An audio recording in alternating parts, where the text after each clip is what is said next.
इस वक्त middle east में हालात बहुत बेहतर नहीं है। दिन पर दिन जैसे जैसे वक्त गुजरता चला जा रहा है वैसे वैसे हालात टेंस होते चले जा रहे हैं।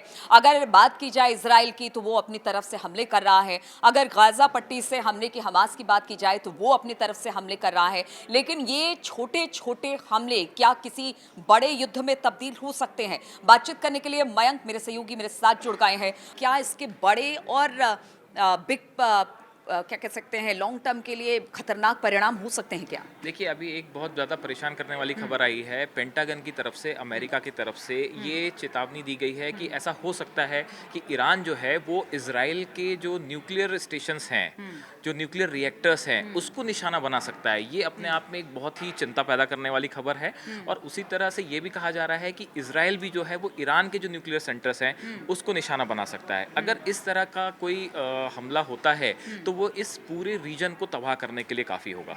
देखिए, ईरान का जो न्यूक्लियर कार्यक्रम है वो पिछले काफ़ी समय से चल रहा है। और ये कहा जा रहा है कि ईरान जो है गुपचुप तरीके से नतान्ज उसका एक सेंटर है, वहाँ पे जो है काफ़ी समय से जो है वो न्यूक्लियर रिएक्टर्स में जो है वहाँ काम हो रहा है, और वहाँ पे न्यूक्लियर बॉम्ब्स भी जो हैं वो बनाए जा रहे हैं।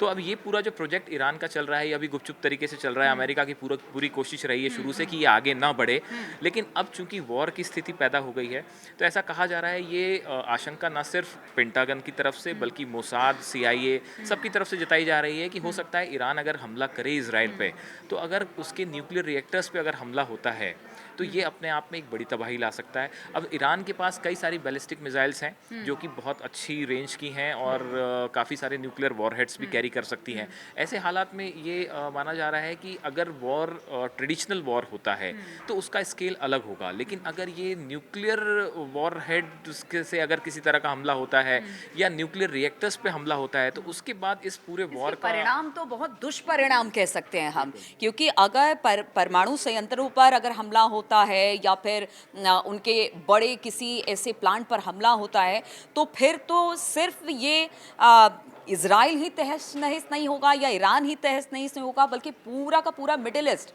इसमें बहुत ज़्यादा फर्क पड़ेगा, क्योंकि परमाणु संयंत्रों का वहाँ पर लीक होना, वहाँ से बहुत दूरगामी परिणाम इसके होंगे। जी, मैं बिल्कुल, बिल्कुल। अगर इस तरह का कोई भी हमला होता है इज़राइल पे, अगर किसी भी उसके न्यूक्लियर सेंटर पे कोई हमला होता है, या फिर ईरान के भी अगर किसी बिल्कुल। पावर प्लांट पे, न्यूक्लियर पावर प्लांट पे, स्टेशन पे अगर इज़राइल की कोई मिसाइल तो गिर जाती है, हाँ, तो ये सिर्फ़ इसका रेडिएशन सिर्फ़ ईरान या इज़राइल तक हाँ, सीमित बिल्कुल। नहीं रहेगा। हाँ, आस-पास के जितने देश हैं, चाहे वो सीरिया हो, चाहे वो जॉर्डन हो, है ना, लेबनान हो, इसका असर पूरे मिडिल ईस्ट पे होगा। इसलिए आपने देखा होगा कि इस वॉर को शुरू करने के पहले ईरान भी जो है वो पूरी तरह से तैयार हो जाना चाहता है।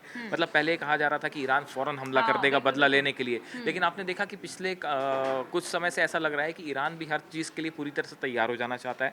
और इस जो ये कहा जा रहा है कि न्यूक्लियर रिएक्टर्स पे हमला हो सकता है, इस हमले को कैसे रोका जाए, इसके लिए अमेरिका ने भी तैयारी शुरू कर दी है। और जो फ़ारस की खाड़ी है या हाँ, रेड सी है, हाँ। यहाँ पे उन्होंने अपने जो है एयरक्राफ्ट कैरियर्स भिजवा दिए हैं, और यहाँ पे एंटी मिसाइल सिस्टम तैनात कर दिए गए हैं कि अगर ईरान की तरफ से कोई बैलिस्टिक मिसाइल इसराइल पे फायर होती है तो उसको रास्ते में कैसे रोका जाए, कैसे तबाह किया जाए, इसके लिए इसके लिए अमेरिका जो है वो पूरी तरह से जुटा हुआ है। चूंकि आज ईरान की तरफ से भी एक बयान सामने आया कि वो भी युद्ध नहीं चाहते हैं, लेकिन जिस तरह से हानिया पर हमला हुआ उनका कहना था कि ये बिल्कुल कायराना हरकत है, इजराइल को इस तरह की हरकतों से बचना होगा। दूसरी तरफ अगर नेतन्याहू की बात की जाए, उनकी तरफ से भी कल मीटिंग ली गई है और उनका कहना है कि देखिए हम अपने नागरिकों को सुरक्षित रखने के लिए कहीं भी जा सकते हैं, किसी हद तक जा सकते हैं।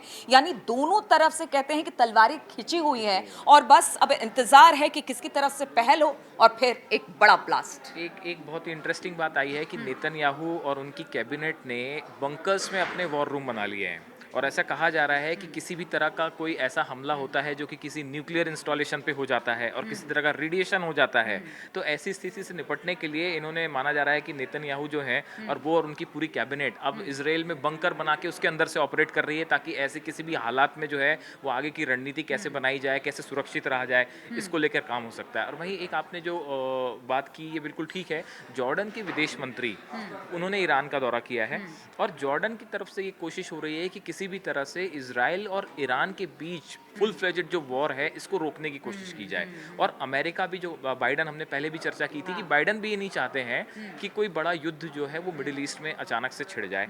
और इसी से निपटने के लिए जॉर्डन के द्वारा ये कोशिशें हो रही हैं कि किसी भी तरह ईरान को मनाया जाए कि भाई ये वॉर ना हो। लेकिन अब सवाल ये है कि क्या ईरान इसके लिए राजी है? ईरान जो है वो सभी इस्लामिक जितने कंट्रीज हैं उसको एकजुट करने में लगा हुआ है, और ईरान जो है वो उसने कह दिया है कि भाई हानिया की मौत का बदला तो लिया ही हाँ, जाएगा। बिल्कुल बदला लिया जाएगा। वो किस तरह से लिया जाएगा, किन हालातों में लिया जाएगा, पूरे दुनिया भर की नज़र इस पर है। और ख़ास तौर पर अमेरिका, जो कि इस वक्त खुद इकोनॉमिक क्राइसिस से गुजर रहा है, उसके लिए भी ये हालात पर नज़र रखने वाली वजह बन गई है।